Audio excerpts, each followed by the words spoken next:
Hey guys, welcome back to OK Jank. As I've said previously, I'm going to try and bring some more Magic the Gathering decks. EDH is my main format, which is Commander as it's commonly known. So I'm going to start with the deck I'm really enjoying at the moment, which is Mono Black, Ayara, First of Lochthane, the legendary Elf Noble 2/3 for 3 black. Whenever she enters the battlefield or another black creature enters the battlefield, each opponent loses 1 life and I gain 1 life, and then you can tap her to sack another black creature to draw a card.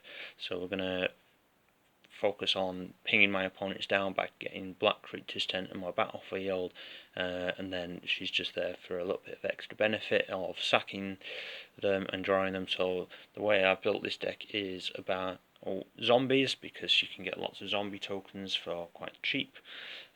So I'm just gonna, as I go through the deck, I'm gonna start with the lands, that not the basic lands, and then I'll probably go with artifacts, enchantments, instants, and sorceries, and then the creatures. So there is a bit of a combo in this. It's not a 2-card combo. It's more like a five cardish combo that should win games quite easily. So I'll explain that before the artifacts. So I'll go through the lands first. So I've got Evolving Wilds, Terramorphic Expanse, a Warped Landscape. They're in there just because they can search the deck for lands, so it's a bit of deck thinning ultimately. Then we've got 3 cycle lands, Barren Moor, Desert of the Glorified, and then a Polluted Mire. They all enter tapped if you use them for mana, but you generally just paying 1 for Barren Moor or 2 for the other 2 to cycle to draw you the cards, which just helps with the draw, which the deck is a little bit lacking because it's quite a low curve on the deck. You soon run out of efficient ways to spend it, so a draw is useful to get into other stuff. Then Cabal Stronghold over in mono black. This is a semi-budget build, I would consider it.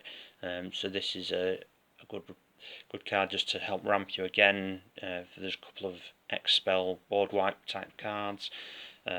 A Witch's Cottage just to get some of your bigger creatures back to be replayed again.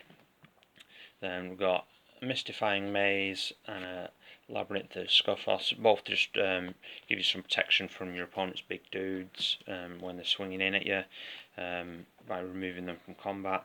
And then a Field of Ruin, just because again it destroys your opponent's non-basic lands, but then helps everybody at the table ramp a bit, including you, so that it keeps you even with some of the green players. So I'll just go into that's all the non-basic lands. The rest of the just you're playing swamps or your snow swamps, whatever you enjoy playing with. My preference is for have a nice artwork.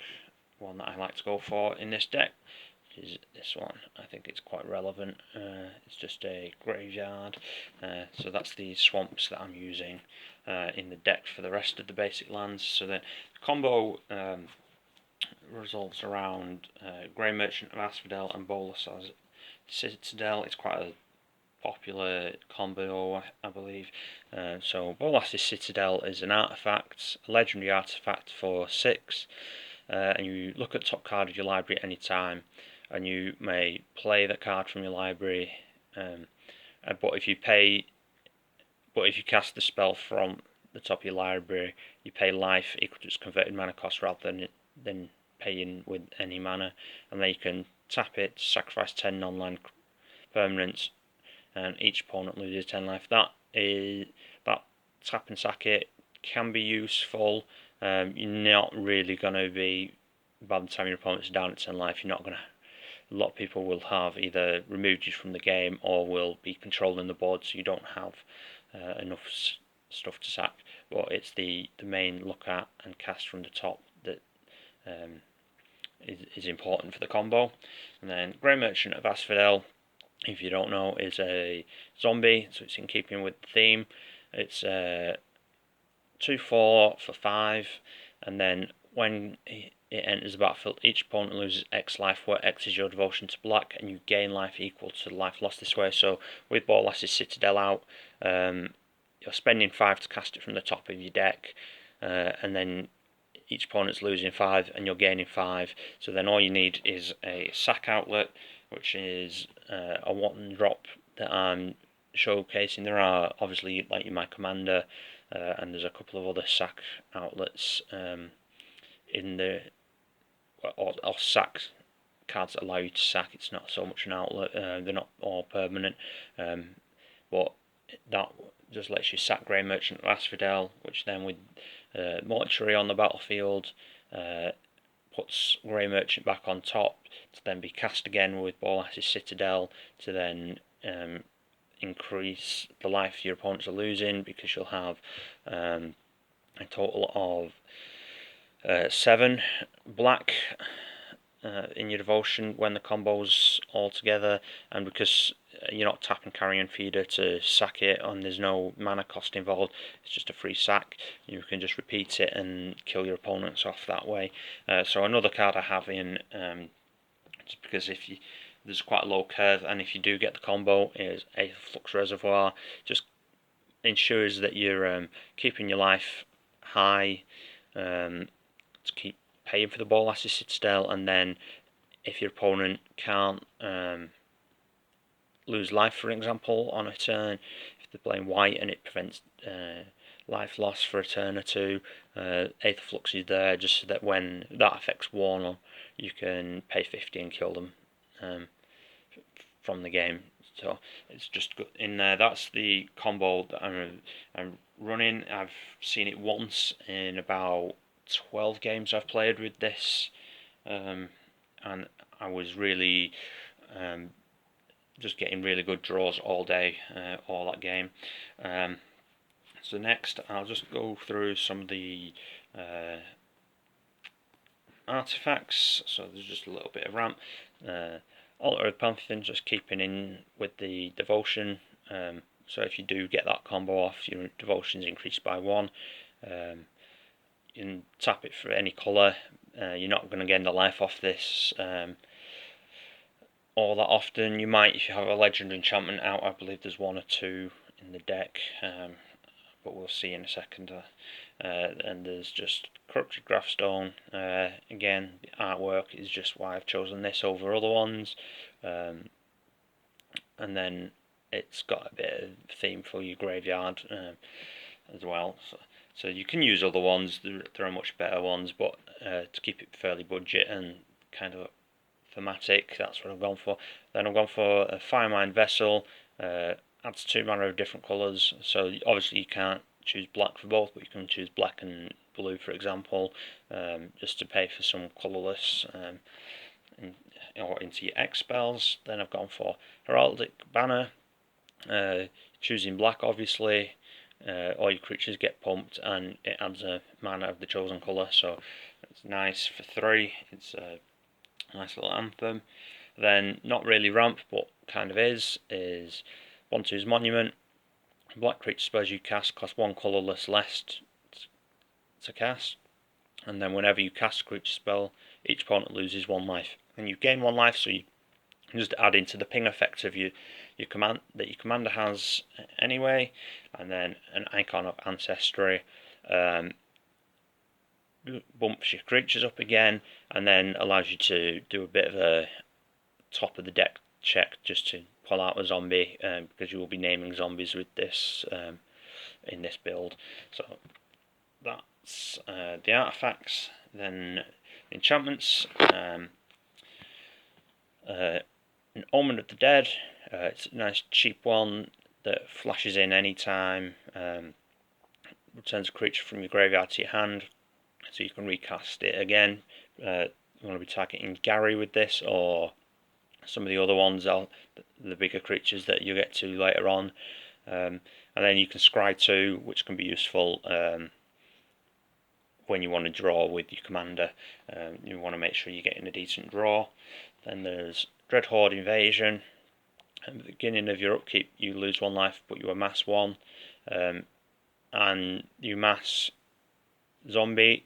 And whenever you a zombie token you control with power 6 or greater attacks, it gains lifelink until end of turn. So that's not just a zombie army that the amass creates. Very often you're just using it to get a zombie, so then you can sack it to your commander, because you'll lose a life for this, but then when the black zombie army comes into play, your opponents will lose 1 in your game 1, so it's basically a free amass, so long as you don't you're not stacking the token, the counters on the army token. You're just creating new creatures every time. Then I've got a Curse of Disturbance.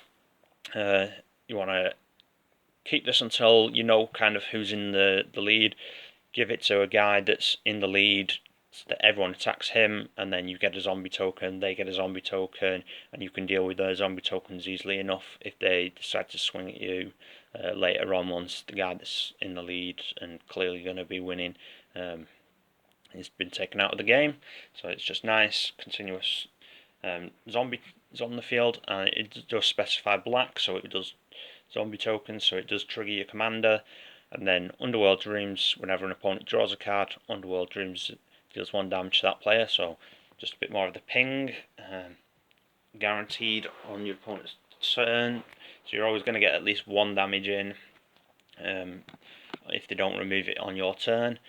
And then a Call to the Grave. At the beginning of each player's upkeep, that player sacrifices a non-zombie creature, and then at the beginning of the end step, if no creatures are on the battlefield, sacrifice Call to the Grave. So you do have to be careful if this is out and your commander's out, because it forces you to sack your commander because she's not a zombie.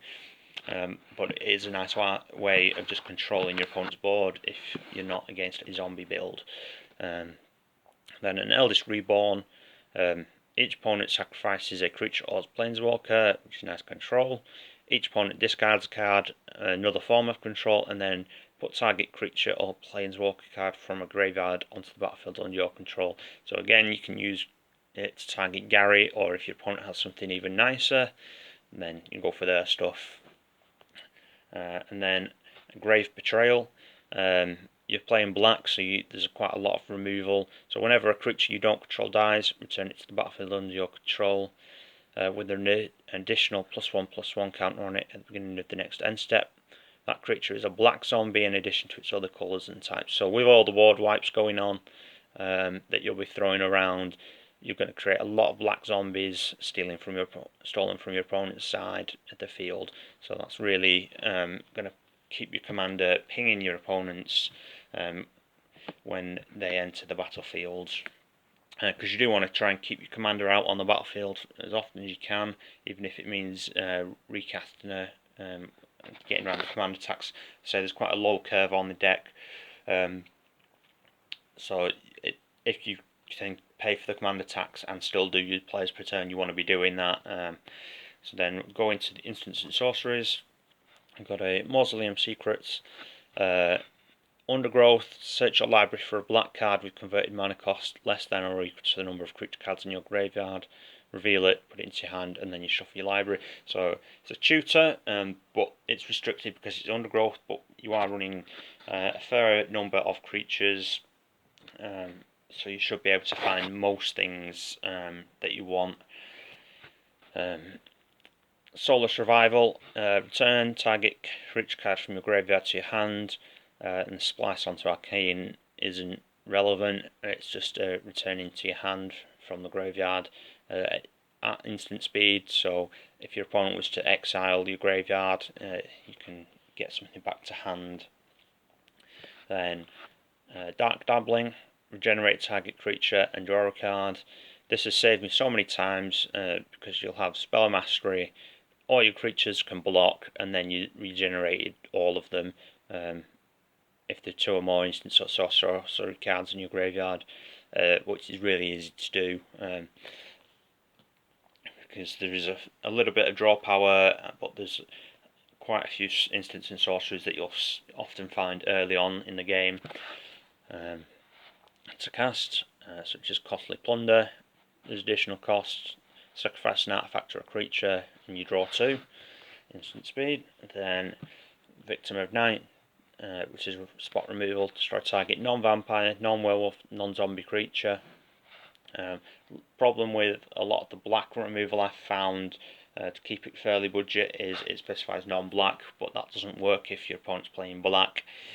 So that, with only having to be not a vampire or a werewolf or a zombie, can help a lot of the time, because a lot of people play black elves and nobles and beasts and things, so it's just there, which can be useful in black matchups as well still.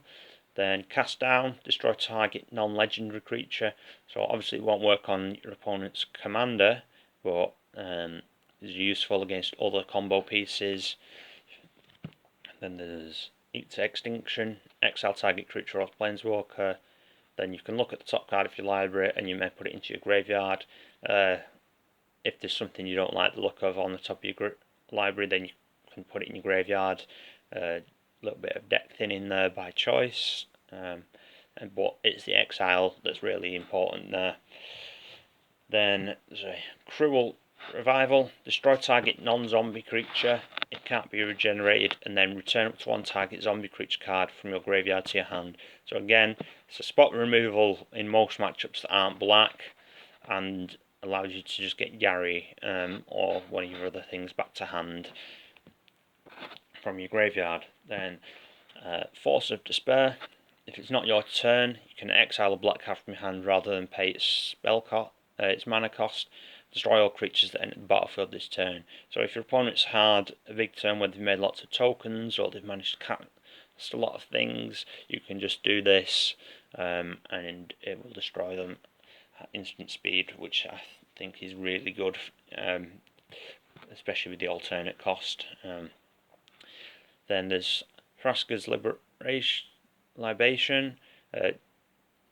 Choose 1, target opponent sacks a creature or target opponent sacrifices an enchantment. So if you've done a board wipe but they've got something that's indestructible, you can cast this and then they'll have to sack it. Or if they've got an enchantment that's really annoying, they'll sack that instead. Then Increasing Ambition, you search your library for a card and put it into your hand. If it was cast from your graveyard instead, you search for 2 cards and put them into your hand, and then you shuffle, and it has flashback for 8. So it's just another tutor. It's quite an expensive tutor for 5, but it's really good in most black decks,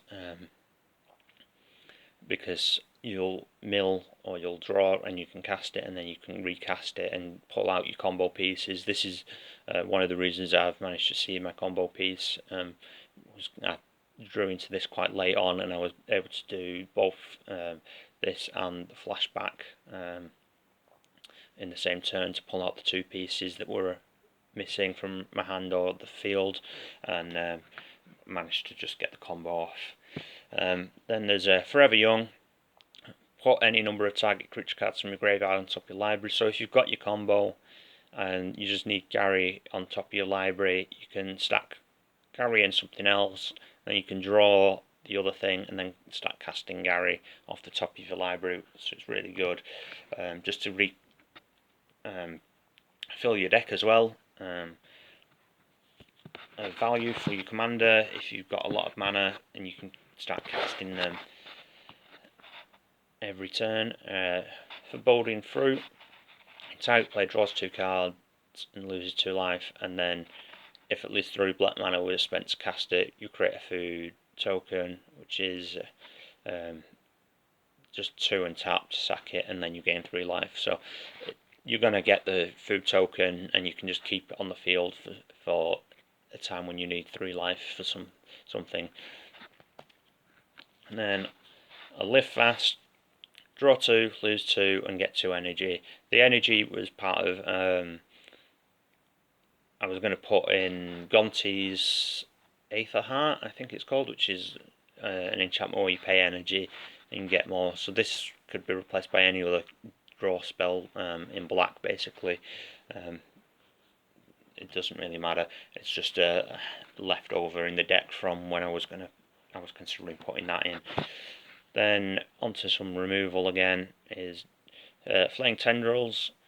All creatures get -2/-2 until end of turn, and if a creature would die this turn, exile it instead. So the -2 can help deal with if you've cursed an opponent and everyone else has been attacking into them. You can remove their zombies because they're 2/2s. Crux of Fate. Destroy all dragon creatures, destroy all non-dragon creatures.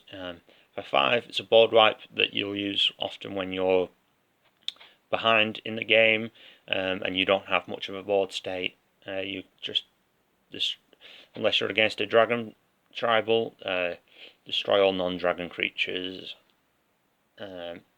is the way to do it. Or if you're against a dragon tribal and he's winning, destroy all dragon creatures. So it's just really useful for if you're behind. Then another one for if you're behind, Plague Winged. Destroy all creatures you don't control. They can't be regenerated. Obviously, you could have Ingarruk's Wake, which hits Planeswalkers as well. My play group doesn't tend to favour Planeswalkers, so if you do cast them, they do tend to just attack into them or remove them. So this is a better choice for me with the can't be regenerated side of it. And then I've got Dregs in Sorrow, or Dregs of Sorrow. Destroy X target non-black creatures and draw X cards. Obviously, that's not going to do you any good in a black matchup, other than draw you some cards. But even that is really good. So, and then Torment of Hailfire. Now, my play group is a little unsure on the rulings. I believe I have it right on this. So it's X and 2 black, and then you repeat the following process X times. Each opponent loses 3 life until that player sacrifices a non-land permanent or discards a card. So the way I understand that is your opponents can choose to sack a non-land permanent or discard a card, and if they don't, they lose 3 life.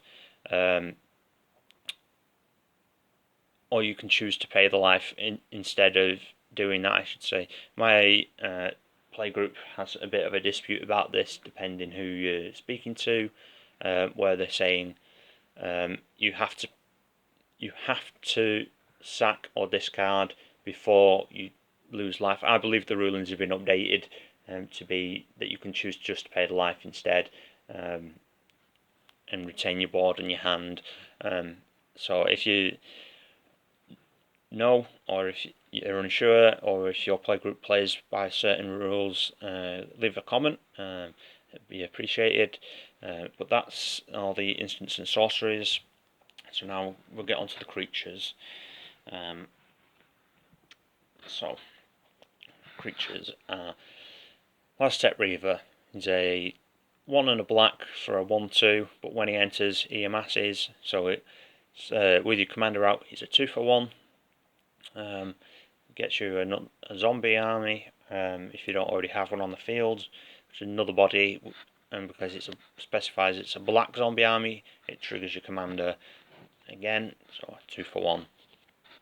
Doom Dissenter, when it dies, create a 2/2 black zombie creature token, so 2 for 1 when it dies, so you can sack it to your commander after.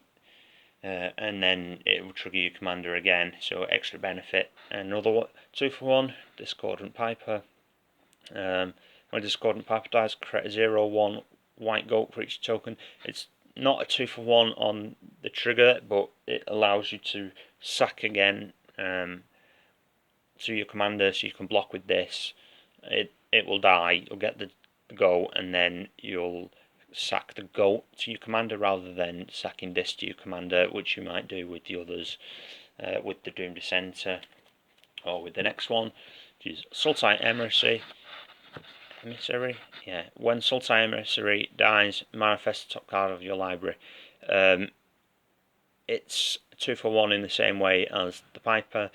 This enters, it triggers your commander, and then when it dies, it gets you another thing to sack to your commander to draw. So that's how I've gone about getting the draw in, is relying on your commander's tap ability to draw you some cards, because you can block things that don't have trample, sack the thing that you've got blocking that, and then draw, and then you still don't take the damage unless it's got trample. And then Blood Scrivener, if you would draw a card while you have no cards in hand, you draw 2, but then you lose a life. Which can be really good, because if there's a lack of draw power and you're not seeing much draw power, then it allows you to kind of keep on top of that and gain on top. And because you're pinging your opponents and gaining life for doing so, losing 1 life to draw 2, I feel it is worth it. Because you want to play this deck quite aggressively. Then I've got an Apprentice Necromancer. It's a 1 and a black for a 1/1 zombie wizard, where you can pay 1 and tap it and sack it to return target creature card from your graveyard to the battlefield. The creature that then gains haste and then is sacked at the end step, which is really good. It's a slow piece, but it does allow you to sort of have a bit of a combo with some of the cards later on, such as Gravekeeper and not Graveshifter and Gravedigger, who when they enter return a card to your hand, so you can often use this to return Gravedigger back to the battlefield, which in turn returns this to your hand. So then you cast this again next turn to then wait a turn, or if you can give it haste, if you build it slightly differently, to then get it back and keep it going like that. So then we'll carry on. So Vizier of Scorpion, 2 and a black for a 1/1. But when he enters, he amasses and he gives your zombie tokens Death Touch. So it's the Death Touch that he's in here for, as well as the 2 for 1. Because that Death Touch will often put off your opponents from attacking you. Then got a Digraph Colossus. He's a 2 and a black for a 2/2 zombie giant. He enters with a +1/+1 for each zombie card in your graveyard, so he can be a lot bigger. But then when you cast a zombie spell, put a 2/2 black zombie creature token onto the battlefield tapped. So because a lot of the creatures in here are zombies, he's going to constantly get you more zombies, and if you cast him late game, he's just a big beat stick if your opponents haven't exiled your graveyard or you've not returned them to your deck. Then the next is Cemetery Reaper. He's 1 and 2 black for a 2/2, but he gives other zombies you control +1/+1, and then you can pay 2 and a black and tap it to exile target creature card from any graveyard to put a 2/2 black zombie creature token onto the battlefield. So this is a little bit of my grave hate towards my opponent's graves, because I still get the benefit of having a black zombie creature enter the battlefield. Then a Lord of the Accursed, 2 and a black for a 2/3 zombie. Other zombies I control get +1/+1, and then for 1 and a black and tapping it, all zombies gain Menace until end of turn. Menace is a guard restricting type of mechanic. Your opponents have to guard it with 2 creatures, or 2 or more creatures. So the next creature I have is Death Baron. Skeletons you control and all the zombies I control get +1/+1 and have Death Touch. So we're going to try and go wide with tokens, give them lots of anthem effects, as you can see, give them things that force my opponents to guard them, with such as Menace, or guard them less preferably, and then give them Death Touch so that I get the better benefit from that each outcome. So then I've got a Plague Belcher, which is 2 and a black for a 5/4 and zombie beast with Menace. When it enters the battlefield, I put 2 -1/-1 counters on target creature I control, and then whenever another zombie I control dies, each opponent loses 1 life. So I can kill off a zombie token with this, and my opponents lose 1 life, and then I've got a 5/4 body with Menace on the field, which with Death Baron and some of the other Anthem effects is going to be even bigger for the next turn, and you can get it out really early as well. Then one of the other sack outlets I have is Phyrexian Ghoul. It's a zombie, for 2 and a black, it's a 2/2, sack a creature. Phyrexian Ghoul gets +2/+2 until end of turn. So it just gets big, but it's the sack outlet, a free sack outlet, which is really nice. Then I've got Salvager of Ruins, which is sacrifice it to choose a target permanent card in your graveyard that was put there from the battle this turn, and return it to your hand. So if your opponent's remove part of your combo whilst it's out on the field, then you can cast that, immediately sack it, and get your combo piece back for next turn. Then I've got Liliana's Reaver, which is 2 and 2 black for a 4/3 zombie with Death Touch. And whenever it deals combat damage to a player, that player discards a card, and you get a 2/2 black zombie creature token onto the battlefield tapped. So it's going to be, your opponent's either going to have to guard it, but then the Death Touch puts them off, or they're going to have to discard and you get a zombie, which will trigger your commander again because it specifies it as a black zombie creature. Then got a Herald of the Dread Horde. When it dies, amass 2, so that's putting 2+1/+1 counters on an army, and if you don't control an army zombie token, then you create one first, so it gives you another 2/2 rather than a 1/1. There's probably other cards you could put in place of this, but I like the value it gives still. Then, as I was saying earlier, I've got Gravedigger. When it comes into play, return target creature card from your graveyard to my hand. Then Grave Shifter, changeling, so it's every type including zombie, and same effect, when it enters, return target creature card from your graveyard to your hand. So that's really nice that they're both zombies that just get you cards back to your hand. Then got Nightmare Shepherd, which is 2 and 2 black for a 4/4 enchantment creature demon. It's one of the few that's not a zombie.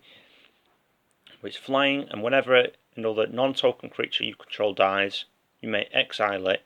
If you do, create a token that's a copy of that creature, except it's a 1/1 and it's a nightmare in addition to its other types. So it's just there to keep you some benefit. I'm not sure how that works in terms of the manifest from the emissary earlier.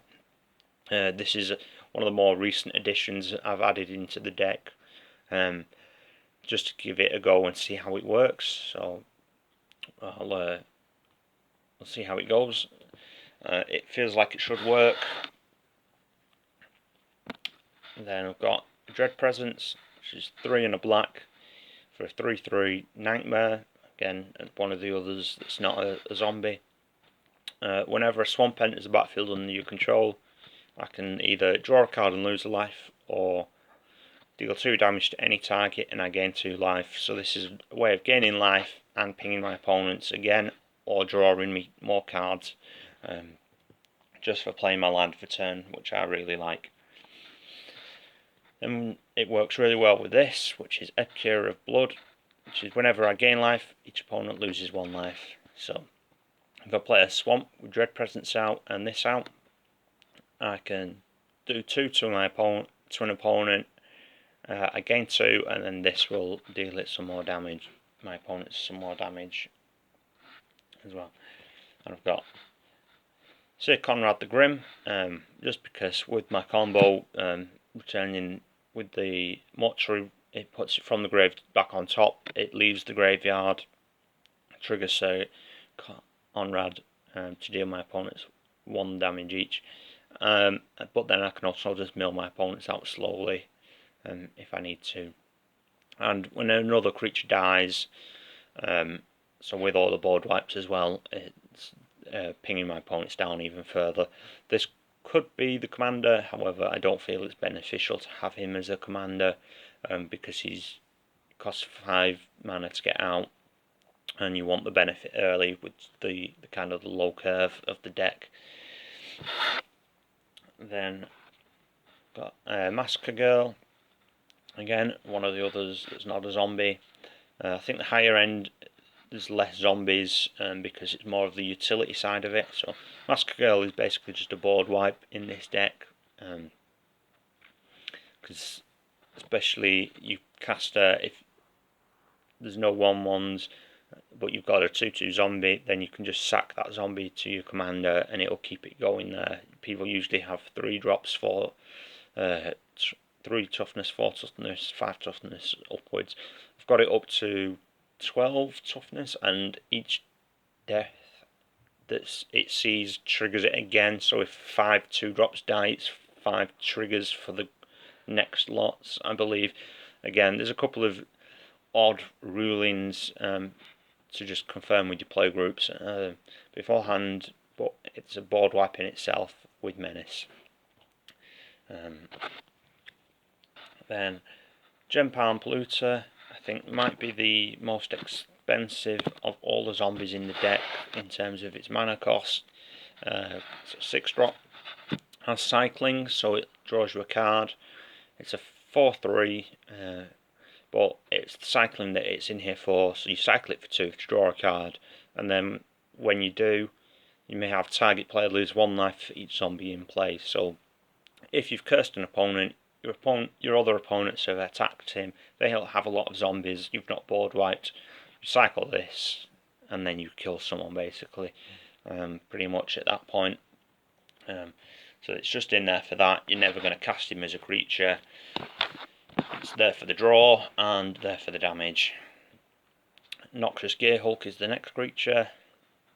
It's menace. It's 6-drop for a 5/4. When it enters the battlefield, destroy a target creature, and when you do, you gain life equal to its toughness. So they could have something with the biggest toughness in the world. You destroy it, you gain life, and then with the vampire that we saw earlier, you just deal your opponents a lot of damage as well.